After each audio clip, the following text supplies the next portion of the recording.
원래 이렇게 잘 준비를 됐었어야 되는데 자료가 준비되어 있는 줄 알고 제가 다운받지 않고 있었는데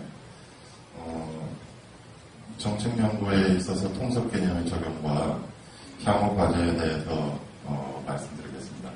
워낙에 통섭에 대해서는 우리 최 교수님, 지금 원장님, 최 원장님께서 한 일간을 일으켰기 때문에 제가 따로 말씀드리지는 않고 정책 연구에 있어가지고 통섭이 지금 최근에 어떻게 되고 있는가, 그리고 통섭에 대해서 정책학자로서 어떻게 생각을 해야 되는가에 대해서 말씀을 드리도록 하겠습니다.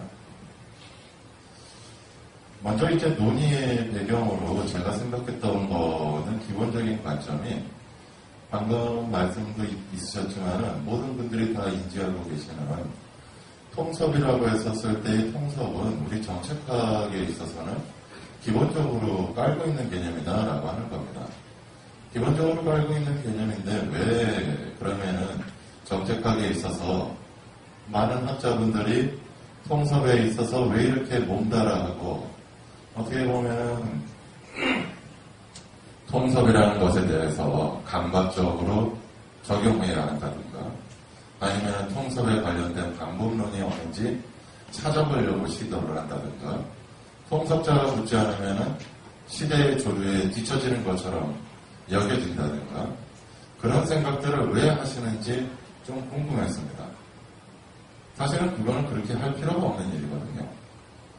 그래서 이 통섭의 시각이라는 것은 우리 정책학의 출발로 보면은 어떻게 보면 오래된 이야기에 새로운 또 다른 버전이 될 수도 있다라는 게 저의 생각이었습니다. 현재 정책 연구에 있어서 그러면은 이 통섭을 어떻게 받아들일까라는 건데 이 통섭을 정책학 연구에 있어서 하나의 패러다임으로 우리가 받아들여야 되는가 아니면은 특정한 방법론으로서 통섭을 가정하게 될 것인가 아니면은 우리가 사회 현상을 설명하는 단순한 하나의 그 현상적인 측면으로 통섭을 봐야 될 것인가 많은 분들이 다 각각 보시는 시각이나 자세가 다 달랐었습니다.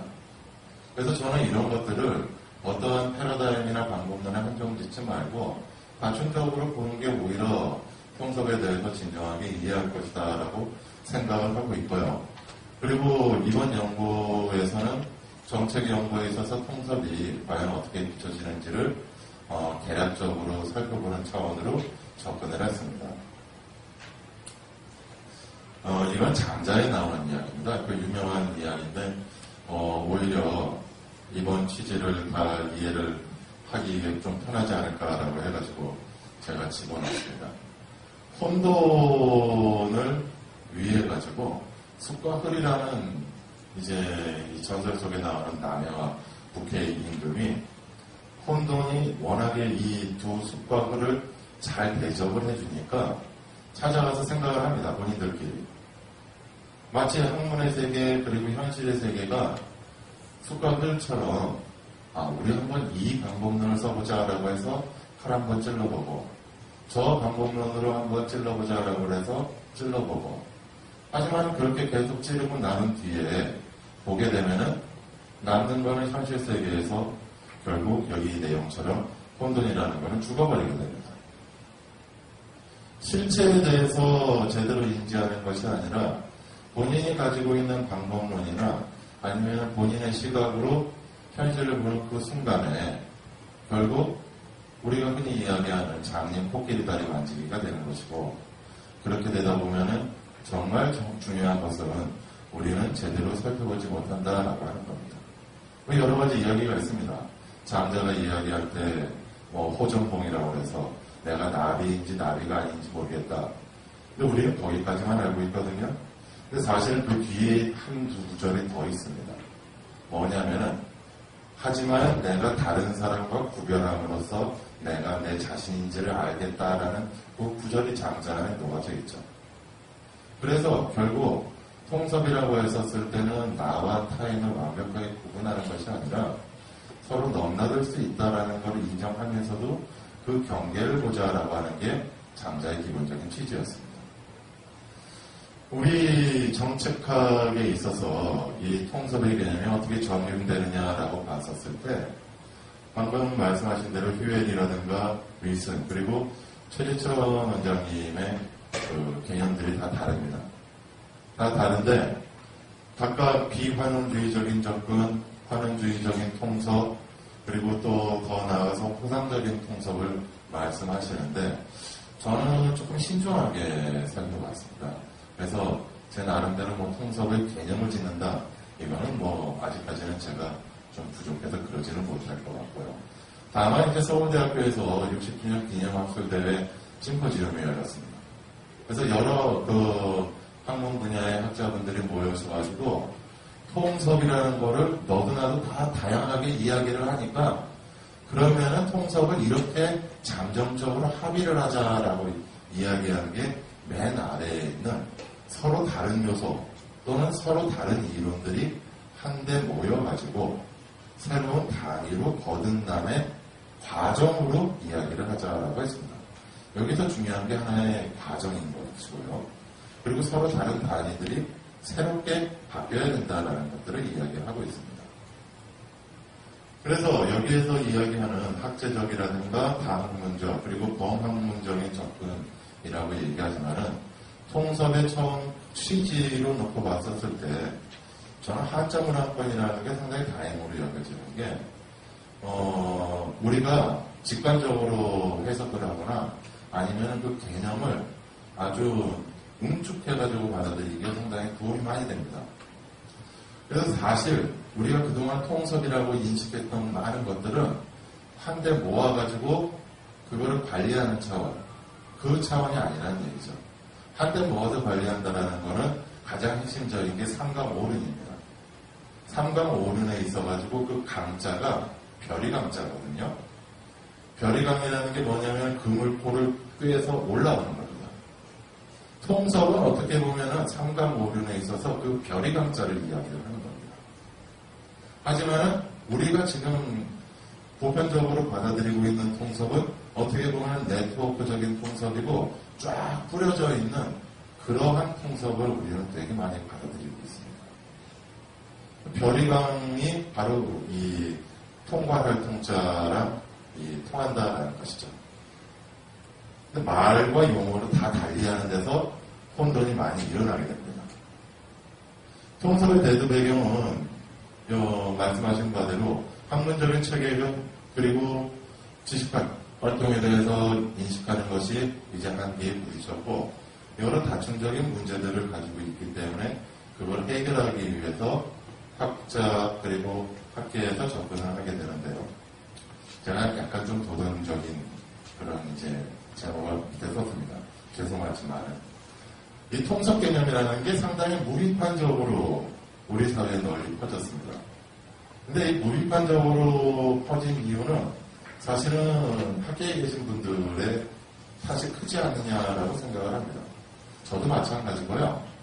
어떻게 되냐면은 매번 정책 보고서를 낼 때나 아니면 연구 논문의 뒷부분을 쓸 때 매번 하는 게 정책 대안 이야기할 때 학제 간의 연구를 해야 된다. 통섭적인 접근을 해야 된다. 이런 식으로 마무리를 하고 그냥 한두 마디 집어넣으시고 그리고 나는 열심히 했다. 이렇게 끝나는 경우들이 되게 많았었습니다. 그리고 방금 직전에 말씀하신 대로 사회생물학에 대해서 잘 몰라요. 그리고 진화론에 대해서 잘 몰라요. 하지만 그냥 개념 몇 개를 들어가지고 그냥 차용해서 씁니다. 그리고 나서 나는 이 부분에 대해서 논문 썼다. 이런 식으로 스스로를 자유하는 경우가 되게 많습니다. 그리고 생태론에 대해서 써야 된다라고 어떻게 보면 강박적인 관점입니다. 왜 꼭 생태론에 대한 그런 개념을 적용해야 되냐라고 물어봤었을 때 그걸 제대로 대답을 못하는 경우도 아마 많지 않을까라고 생각을 합니다.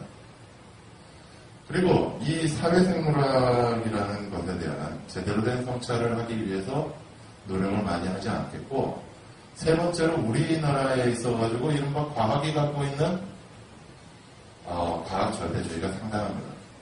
사회과학자들 질적인 연구보다 양적인 연구를 더 신뢰하고 계량적인 접근을 더 좋아합니다. 우리 정책학도 마찬가지고요.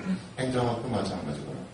더 나아가서 과학적인 연구 방법이 없는지를 끊임없이 찾으면서 보다 복잡한 통계나 보다 더 어려운 고차원적인 것이 무엇이 있나라고 고민하면서 현상에서 점점 더 괴리가 됩니다. 그런 괴리 과정을 거치면서 우리 세상에서는 결과적으로 이 정책학이 일반적인 자연과학이나 아니면 응용과학에 그냥 함몰되어버린다는 거죠.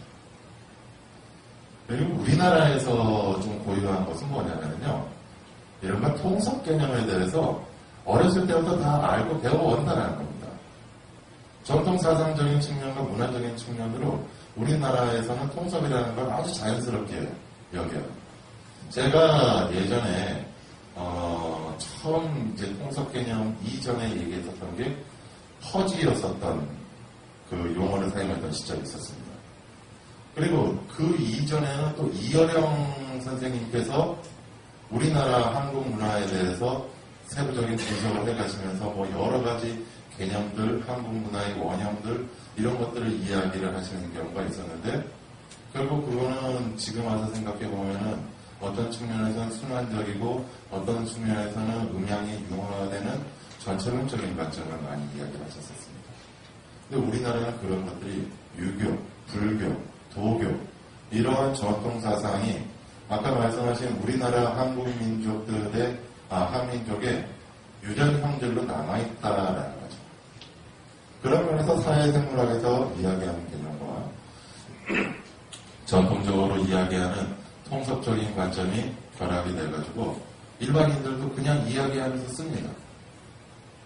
자, 그러면은 이제 정책학이 갖고 있는 학문적인 정체성과 당면한 문제는 어떤 것이 있느냐라고 하면은 라스웰이 제시한 초기 정책학의 맥락 지향성이라든가 문제 지향성 그리고 영합 방법 지향성은 기본적으로 통섭 그리고 기본적인 정책 현실에서 괴리되지 말아야 된다라는 것을 엄중하게 경고를 하고 있습니다.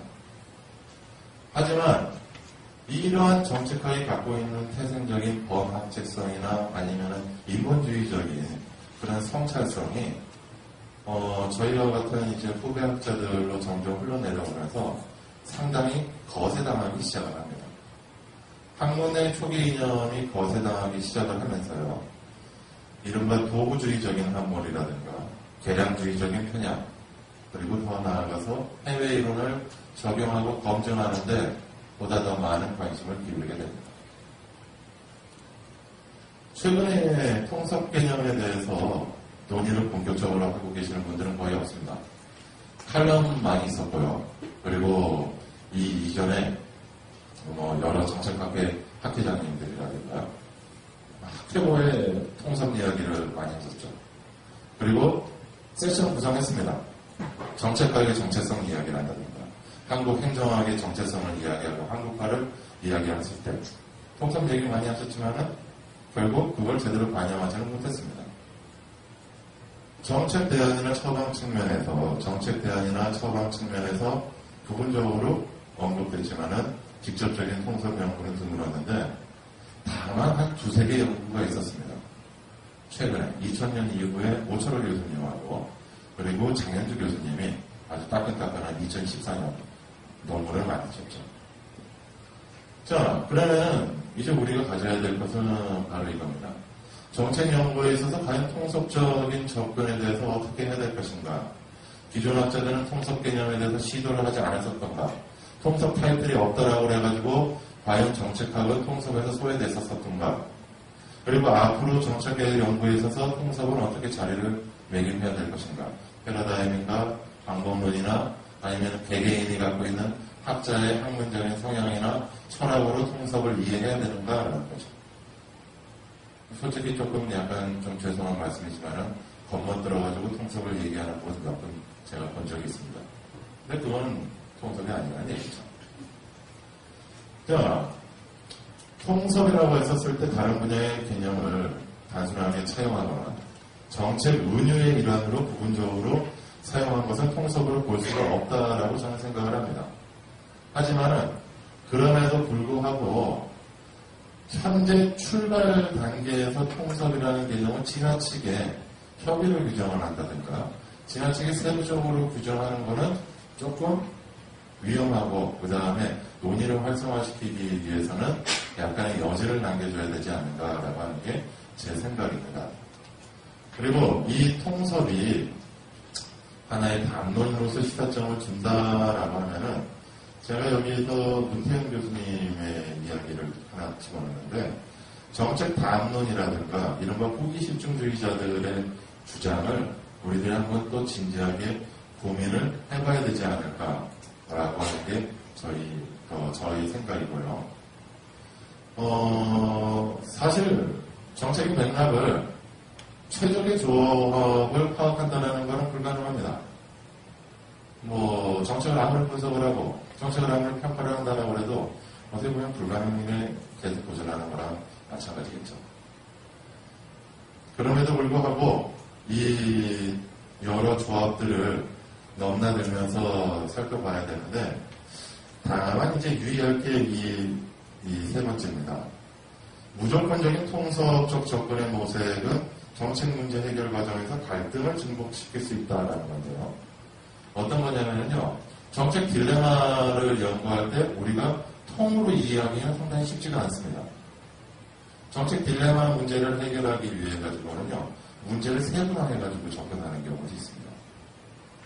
그럴 경우에는 하나하나 문제를 나눠가지고 보는 것이 오히려 더 바람직하고 통섭이라는 타이틀이나 아니면 통섭적인 시각이라는 것을 강조하면서 전체를 다 아우르려고 하다 보면은 문제 자체를 해결하지 못할 수도 있다는 거죠. 이게 또 어떻게 보면 역설적으로 흘러갈 수도 있습니다. 그래서 제가 정책 과정별로 봤었을 때 이 단계별로 보면은 통섭은 어떻게 적용되는지 용이할까라고 하면은 일반적인 정책 과정 단계로 봤었을 때 통섭적 관점의 적용은 주로 정책 의제 설정과 그리고 정책 결정에 있어가지고 보다 많은 작용을 하고 있다라고 여겨지고 있습니다. 일반 고약한 문제를 해결하기 위한 이론적인 토대가 될 수 있을 것이다라는 것이고요. 그리고 이 정책 평가에 있어서도 인본주의적인 접근이 가능할 것이다라고 판단이 되고 있습니다. 그리고 이제 통섭에 있어서 정책 정합성의 문제와 그리고 정책 집행에 있어서 갈등 해결 과정이 통섭을 통해 가지고 우리가 해결할 수가 있을 것이다 라고 하는 게 저희 생각인데 보다 좀 구체적으로 좀 세부적으로 놓고 보면은 이른바 통치불능의 사태를 단순하게 정책학 시각에서 접근을 해서 문제를 해결한다라는 것은 어렵지 않느냐. 이를 해결하기 위해서는 다양한 정책 참여자와 구성원들이 함께 논의를 해야 되지 않느냐. 그리고 딜레마와 가외성의 문제도 역시 마찬가지라고 생각이 됩니다. 그래서 좀 빠르게 진행을 하면요. 최근의 연구에 대해서 이야기를 말씀드리면 형사정책에 있어서는 뇌과학이라든가 여러 가지 법경적 이런 연구와 결합이 돼서 본격적인 통섭 논의가 진행이 되고 있는 상황이고요.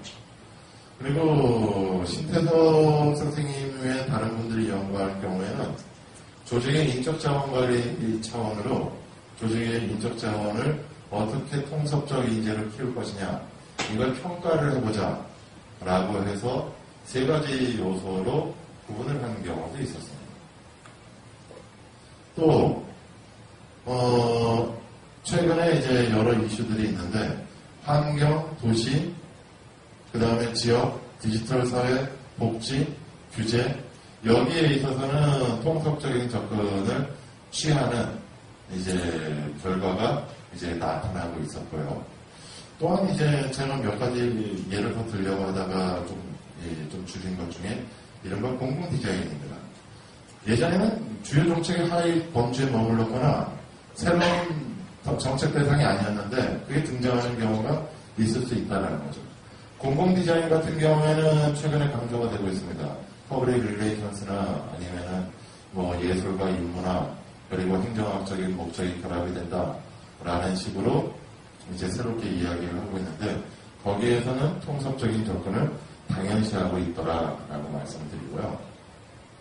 그리고 박근혜 정부의 창조경제나 융합행정은 당연히 한번 통섭적인 접근을 통해서 우리가 평가를 해볼 필요가 있다라고 여기고, 재밌는 연구 하나가 있어서 살펴봤는데, 이혜진 선생님 외에 다른 분들이 정책의 융합성을 평가하는 그런 이제 이 융합성 평가 프레임워크를 연구한 적이 있었습니다. 이건 뭐냐면요, 개별 정책이 융합에 어느 정도 기여하는가를 평가를 하는 거였어요. 그렇다면 역으로 이야기를 한다면 정책의 수립과 집행이 어느 정도 통섭의 시각에서 이루어지고 있는가도 볼 수 있지 않을까라는 것이었고, 우리가 요즘에 뭐 너도나도 이야기하는 빅데이터 같은 것도 역시 통섭으로서 해결을 해야 되지 않을까. 다만 이제 향후 연구에서 몇 가지 말씀을 드리면요, 통섭이라는 것에 대해서 지나치게 강박이나 조급증을 버려야 되고, 그리고 우리가 중요한 게요, 넘나든다라고 이야기하고 좋은 이제 그 개념을 공유하는 걸 얘기하지만은 사실은 수직적인 상하관계로 예속되는 경우가 많습니다. 학문에 있어서. 그런 수직적인 상하관계를 벗어나려는 노력을 해야 되지 않을까라고 생각이 됩니다. 마지막으로 이제 다시 이제 그 고정 하나 집어넣습니다. 맹자의 진심장구 상에 나오는 이야기인데요. 공자가 일찍이 저 동산에 올라가서 노나라를 작다고 얘기하셨고, 태산에 올라가서 천하를 작다라고 얘기하셨는데, 이 말의 맨 뒤에 뭐라고 나왔냐면요, 군자가 도의 뜻을 두었다면은 마디마디 이룩하지 않고서는 전체에 통달할 수 없다. 이 앞에는 물 웅덩이 이야기가 나옵니다. 물이 흘러가서 합쳐지려면은 웅덩이가 가득 차야 흘러가게 된다는 거죠.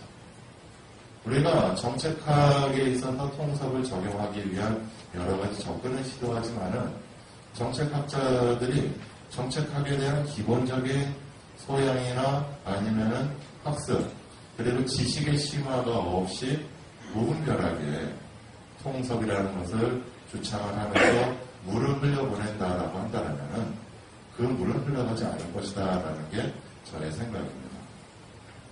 참고문은 여러 가지 있는데 이거는 나중에 해보시고 이만 마치도록 하겠습니다. 수고하셨습니다.